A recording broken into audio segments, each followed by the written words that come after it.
Life before the accident was different.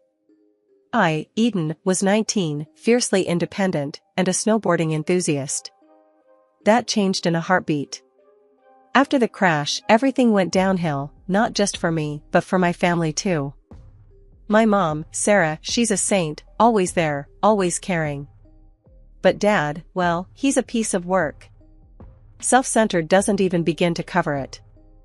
It was just another ordinary evening at home, me in my wheelchair by the window, Mom reading in her chair, and Dad. Dad was late, as usual. The tension was a thick fog in the room, even before he burst through the door with that grin plastered across his face. The kind of grin that made you want to leave the room. Guess what? Dad bellowed, throwing his coat onto the sofa, not caring where it landed. Mom looked up, weary. What is it, Mark? Old man's finally kicked the bucket, he exclaimed, practically jumping with joy. I felt my heart drop. He was talking about Grandpa, Mom's dad. How could he be so cruel? Mom's face drained of color. Mark, how can you say that? He was my father. Oh, come off it, Sarah. We both know I only married into this family for the cash. And now, with him gone, we can finally get our hands on it, Dad retorted, his voice sharp. Mom stood up, her voice steady but ice cold. You owe him an apology. He was a good man, and you've never given him the respect he deserved. Dad just laughed, that harsh, grating sound. Respect? For that old coot? Never loved him, never loved you. It's always been about the money. I couldn't stay silent. Dad, how can you be so heartless? He turned to me, his eyes cold. And you? What use are you? Can't even stand on your own 2 feet. Tears pricked my eyes, but I wouldn't let him see them fall. Mom moved to my side, her hand warm on my shoulder. Don't listen to him, Eden. You're stronger than he'll ever be. But the words had already sunk deep, leaving a scar that felt as physical as the one on my spine. The room was thick with tension, a silent battleground. Dad's phone rang, and he answered with a laugh, turning his back on us. Yeah, he's finally gone. Party at mine this weekend. Bring the good stuff. Mom sighed, her eyes meeting mine with a sadness that mirrored my own. Let's go to bed, Eden. There's nothing for us here. As we left Dad to his call, I couldn't help but feel a piece of our family die with Grandpa. Dad's joy at his passing was a poison, one that threatened to consume what little love was left in our home. The next day was no better. Dad was gone before we woke, probably off to celebrate his newfound freedom. Mom tried to smile over breakfast, but it didn't reach her eyes. We'll get through this, Eden. Together, she said, squeezing my hand. I nodded, forcing a smile. Together. As the days turned to weeks, the house felt more like a prison. Dad's presence loomed large, even in his absence. The joy he felt at Grandpa's death was a clear message. He was in charge now, and we were just living in his world. After Grandpa's funeral, our house became a war zone. Dad's mask was off, his true nature, unchained. The air was thick with disdain, especially towards me. My wheelchair seemed to be a trigger for him, a symbol of something broken he couldn't stand. One evening, the atmosphere at dinner was more suffocating than usual. Mom tried to keep things light, but you could cut the tension with a knife. So, how was your day, Mark? Mom asked, her voice a bit too cheerful. Dad snorted, shoveling food into his mouth. Same old. But better knowing there's one less leech sucking my wallet dry. Mom's fork paused midair. Mark, please. Can we not do this tonight? He glared at her, then at me. Oh, I'm sorry. Are we pretending the freeloader isn't sitting right here? I felt my cheeks burn, my hands clenching into fists under the table. I'm right here, Dad. You don't need to talk about me like I'm not. He laughed, a sound that made my skin crawl. Oh, now the cripple speaks up. What are you gonna do, huh? Race me? Mom stood up, her chair scraping back. Mark, that's enough. He just raised an eyebrow, challenging her. Or what? You'll leave me? Please. We both know you'll be lost without me. The words stung, not because they were true, but because they were meant to hurt. Mom sat down, defeated. Dinner continued in silence, each bite tasting like ash. A few days later, Lisa, the new nurse, arrived. From the get-go, I knew something was off. Her smile was too tight, her eyes cold. "Nice to meet you, Eden," she said, her voice dripping with something I couldn't place. Was it disdain? Pity? "Yeah, sure," I replied, not in the mood for pleasantries. As the days passed, her accidents became more frequent.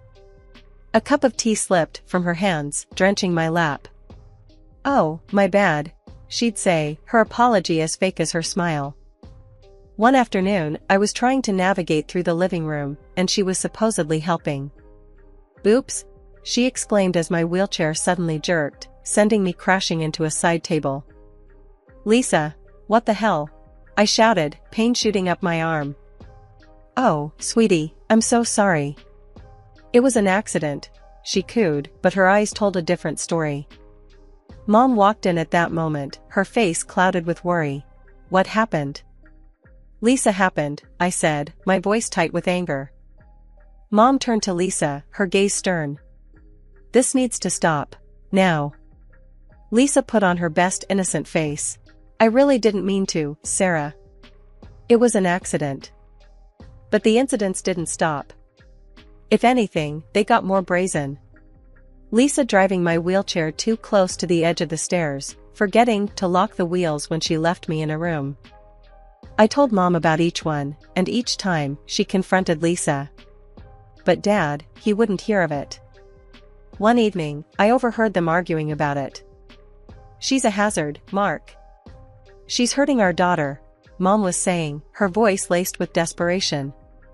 Dad's laugh echoed through the house. "Oh, please. Eden's just jealous, because Lisa can walk and she can't. The girl's doing her job, and she's staying." I felt a lump form in my throat. His words were like a slap in the face. I was at a loss, trapped in a toxic home where my disability was seen as a burden, and my safety was a joke. Weeks turned into a never-ending cycle of silent suffering and whispered secrets in our house. Lisa, the nurse, continued her reign of thinly veiled cruelty towards me, all while Dad turned a blind eye. I couldn't fathom why Dad allowed her to stay, her presence like a constant shadow darkening our already troubled home. That was until I caught them, Dad and Lisa, in an embrace that left no room for doubt. They were kissing in the living room, so wrapped up in each other, they didn't notice me. My heart stopped. It wasn't just the proximity, it was the intimacy of it, the shared secrecy. I reversed my wheelchair, the sound loud in the silence. Lisa spotted me first, her eyes widening in panic. Dad turned, his expression morphing from surprise to irritation. "What are you looking at?" he snapped. I couldn't find my words. Betrayal choked me, rendering me silent. "Nothing," I finally managed, retreating to my room, their laughter echoing behind me. I had to tell Mom. She deserved to know, even if it shattered her world as it did mine. When I did, her reaction was calmer than I expected, a quiet storm brewing behind her eyes. "This will come back to haunt him," she said, her voice low, but determined. I wasn't sure what she meant then, but I soon noticed the visits from a man who looked like he had seen his fair share of the world, his demeanor screaming former cop. He and Mom would spend hours locked away in her office, talking in hushed tones. I clung to the hope that these meetings spelled a change, a way out of the misery Dad and Lisa had plunged us into. But before anything could materialize, tragedy struck like lightning. Mom was in an accident, the kind that leaves a void that can never be filled. The news hit me like a physical blow, my world crumbling around me. What devastated me even more was Dad's reaction, or the lack thereof. At Mom's funeral, he was almost jubilant, whispering and laughing with Lisa as if they were at a party, instead of mourning the loss of a wife and mother. I couldn't hold back my anger when I saw them together, their glee a stark contrast to the sorrow engulfing me. "How can you be like this? At Mom's funeral?" I hissed at Dad when I got a moment alone with him. He shrugged, his cold eyes meeting mine. Life goes on, Eden. Your mother wouldn't have wanted us to stop living, now would she? The words felt like a slap, his indifference a blade twisting in my heart. But it was his next actions that showed his true colors. Clutching Lisa close, he announced to anyone within earshot that they were planning to marry, that it was what my mother would have wanted. I stood there, a mix of grief and disbelief washing over me. The man who was supposed to be my protector, my guide, was nothing more than a heartless stranger, celebrating his newfound freedom at the expense of my mom's memory. The house felt colder after Mom's funeral, like all warmth had left with her. Dad and Lisa, they didn't even pretend to mourn. It was business as usual for them, maybe even a bit cheerier, if you can believe it. A week had passed, and the air was thick with unsaid things. Dad called a family meeting, which was a joke, really. Just me, him, Lisa, and Uncle John and Aunt Marie, who had come down to help with everything. We were all sitting in the living room, the tension palpable. Uncle John looked like he was gearing up for a fight. Aunt Marie's hand on his knee was the only thing keeping him in check. Dad cleared his throat, a smug look on his face. I've got news, he started, glancing at Lisa with a smirk. Lisa and I, we're getting married. Aunt Marie gasped, Uncle John's face turned red. You can't be serious, Mark. After everything that's happened? Dad's smirk widened. Oh, I'm dead serious. And there's more. Eden. He turned his gaze to me, that cold, heartless look making my blood freeze. You're going to a state institution for the disabled. We can't take care of you anymore. My heart stopped. What? You can't just decide that for me. I'm not going. He laughed, a sound that made my skin crawl. And who's gonna stop me? You? Don't be stupid. You're a beggar and an invalid. No one needs you. Uncle John stood up, his face a mask of fury. That's enough, Mark. She's staying with us. We'll take care of her. Dad looked genuinely surprised for a moment before regaining his composure. Fine. Take her. It's not like she's any use to me anyway. I was in shock, the words, the betrayal, it hurt more than I could express. Aunt Marie came to my side, wrapping an arm around me. Don't listen to him, sweetheart. You're coming with us, she whispered, her voice soothing. Dad and Lisa exchanged a look, their plan clearly unraveling. But instead of arguing, Dad just shrugged. Suit yourself. But don't come crawling back when you realize what a burden she is. Uncle John was about to lunge at Dad, but Aunt Marie held him back. Not worth it, she muttered, her eyes on me. We left shortly after, the silence in the car only broken by Aunt Marie's occasional attempts to lighten the mood. Uncle John drove like a man possessed, his anger palpable. Once we arrived at their place, Uncle John turned to me, his expression softening. Eden, your family. And family sticks together, no matter what. That man, he couldn't even bring himself to call Dad, is no family of ours. Aunt Marie nodded, taking my hand. We'll figure this out, honey. You're safe with us now. That night, lying in a strange bed in Uncle John and Aunt Marie's guest room, I couldn't help but replay Dad's words in my mind. A burden. Unwanted. But then I'd remember Uncle John and Aunt Marie's kindness, and a sliver of hope pierced the darkness. Maybe, just maybe, things could get better from here.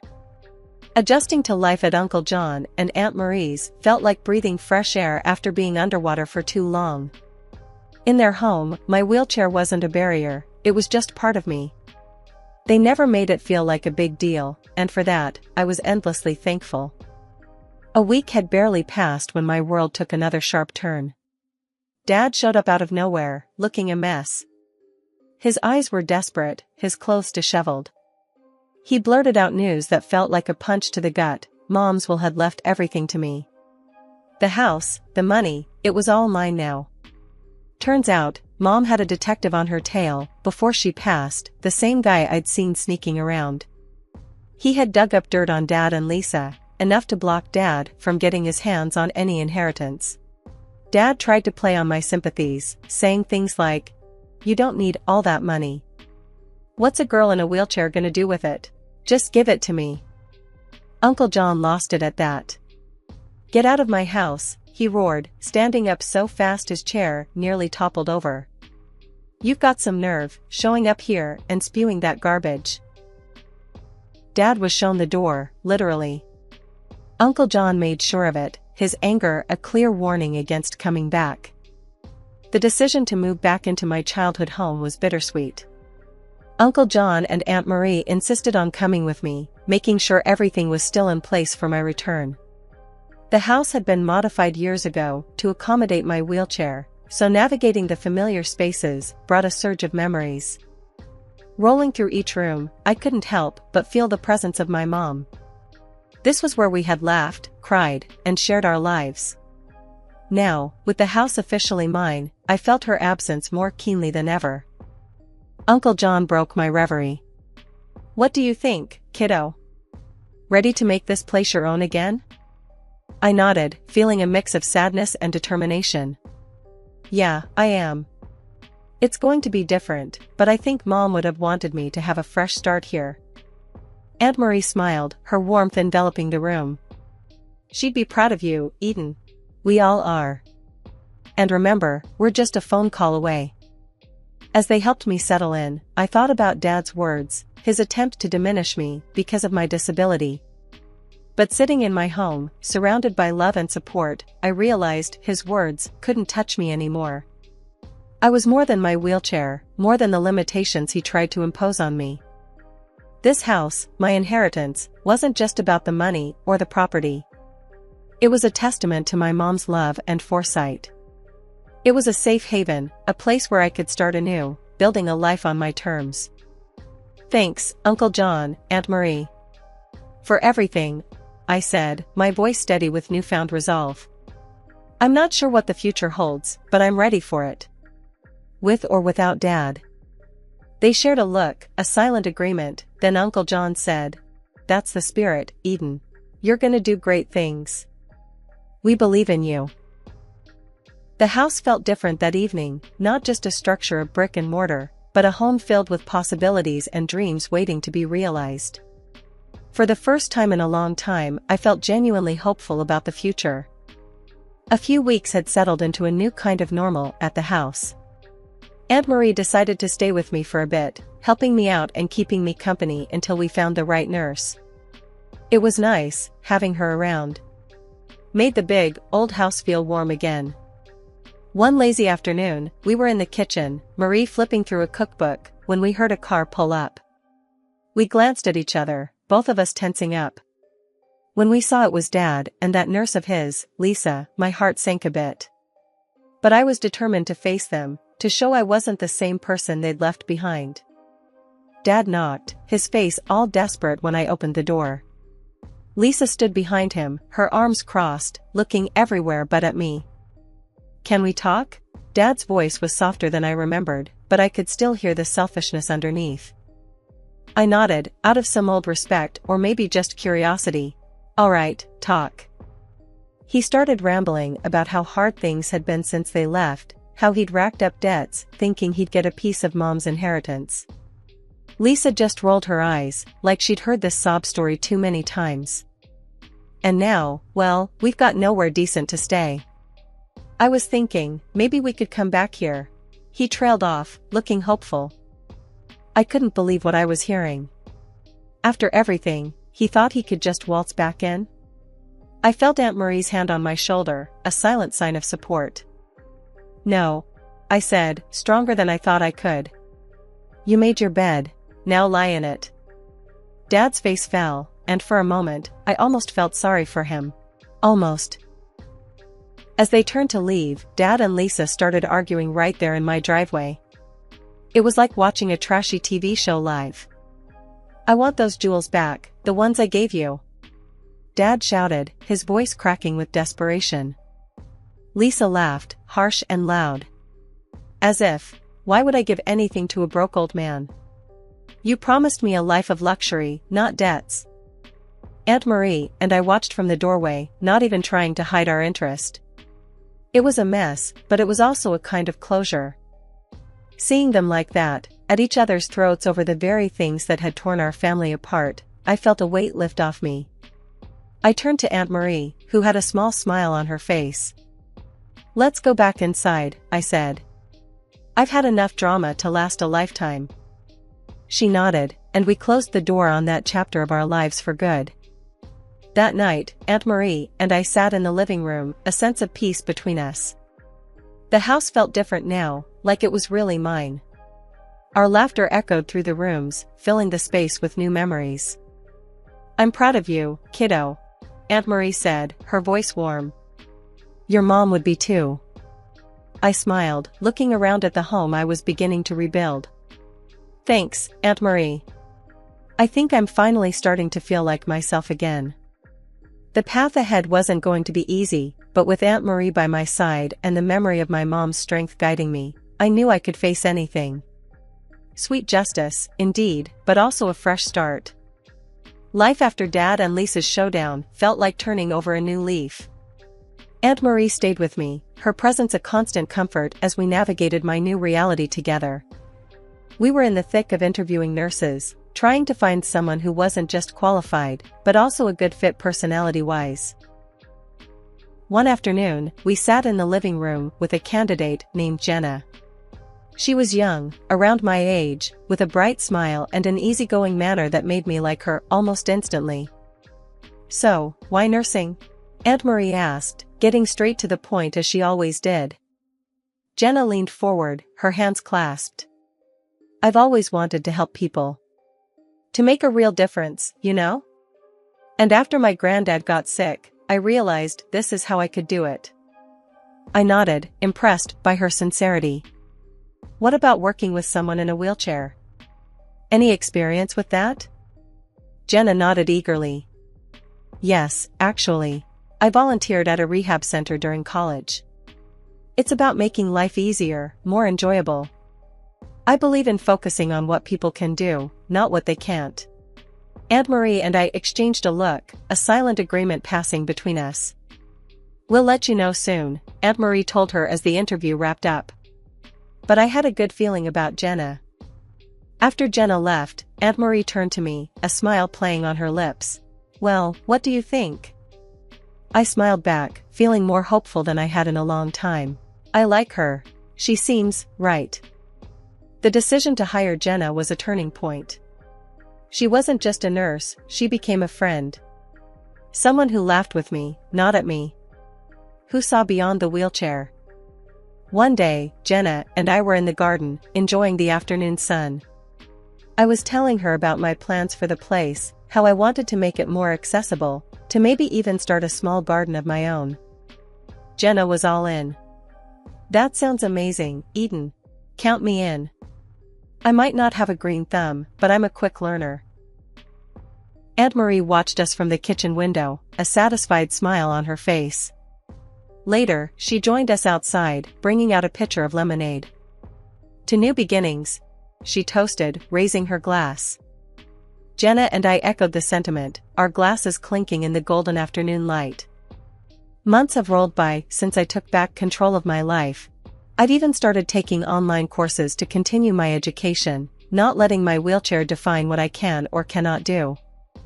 I decided to give a chunk of the inheritance from my mom and grandpa to a foundation that helps folks in wheelchairs get back on their feet, so to speak. It feels good, you know? Making a difference, giving back in a way that feels personal to me. As for Dad, last I heard, he's scraping by, working jobs he once would have turned his nose up at. The high life he once lived, all that charm and polish, it's gone. People barely recognize him now. And it's not like I get a kick out of hearing about his downfall. It's more like it's confirmed something I've come to believe: karma's real. It catches up to everyone eventually, serving up exactly what they deserve. Living with this mindset, I found a kind of peace. I'm focusing on my studies, my recovery, and working on making my home, and maybe even the world, a bit better for people like me. Jenna and I, we talk a lot about the future, about plans and dreams. It's funny, not too long ago, I couldn't picture a future worth looking forward to. We're doing good, aren't we, Jenna? I asked her one evening as we sat in my newly accessible garden, a project we tackled together. Better than good, Eden. You're smashing it, she replied with that cheeky grin of hers. It's moments like these that remind me how far I've come. From feeling trapped in a life I didn't want, to building one that feels right.